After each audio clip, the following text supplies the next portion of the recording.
We've been talking extensively about the nearly $2 billion school bond project for Guilford County schools and how it's paving the way for a new beginning for the Triad's largest district. We've even taken a look inside at new designs and what it takes to construct a brand new school. But what about the older schools left with problems needing to be fixed too? Bond money is also being used to make much needed repairs. WFNY News 2's Hunter Funk takes a look at the hope to bring new life to these aging buildings. Picture this, your home is 20 to 30 years old.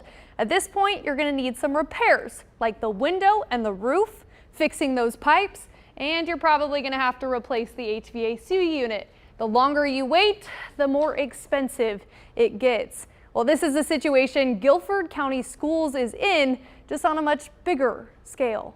As you can imagine, in a school district that has over 126 schools and 12 million square feet, it is very difficult to have that size of a funding budget just solely for our operations and our capital. Without the right upkeep, it's created a lot of problems over the last few years. Unfortunately, 2 years ago, I had to came back from the summer and the ceiling had caved in on all of my belongings. It's embarrassing to be able to see that we still have our kids trying to learn under these conditions. Unfortunately, this is from our HVAC unit, and it's the leakage that's coming down. So what will happen is the pipes will get clogged on the roof. The longer maintenance was delayed, more money went down the drain. So it costs us not only for the capital side, but also for our utility costs each year has continued to rise because our equipment isn't running as efficient as it should. Now, Business and Operations Deputy Superintendent Dr. Julius Monk says crews have the money to get to work.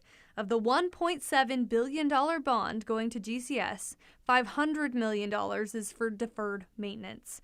The district reprioritized the projects needing work first, focusing on 3 categories: site and building systems, which covers HVACs, roofing, and paving projects; safety and security, like cameras, intrusion, and fire alarms; and technology, like intercoms, telephones, and audiovisual systems for classrooms. 36 school projects and 2 administrative projects are included in the first phase.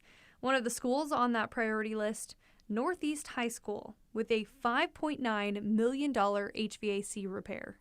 This is the prime time where the heat is kicking in.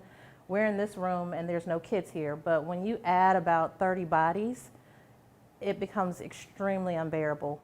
Principal Katrinka Brown says the HVAC has caused additional problems besides having no cool air. This is from our HVAC, which is concerning, of course, when you have electrical panels in the same room. And unfortunately, this isn't the only area, of course. Let's try my key. They redid the heating and air in here. However, we still couldn't relocate the teacher back because it created damage with the water on the floors, so the mold, it has to be cleaned and redone so that we're able to bring the kids back into the space, because as of right now, we couldn't bring kids safely back in here. While the dripping issues keep filling the bucket, maintenance crews are already at work, but it will take time.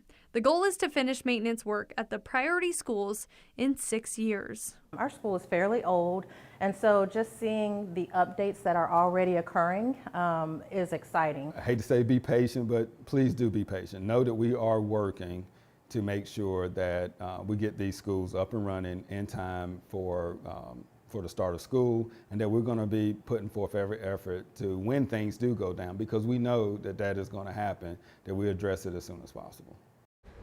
Water in the electrical room. Wow. Dangerous. Thankfully, children are out for the summer while they make some of these repairs, and more to come. As you saw, a reminder, you can track the status of your child's GCS school on the GCS Bond dashboard. Yeah, we've linked you there on WFNYNews2.com. Just go to the Good Morning Show page.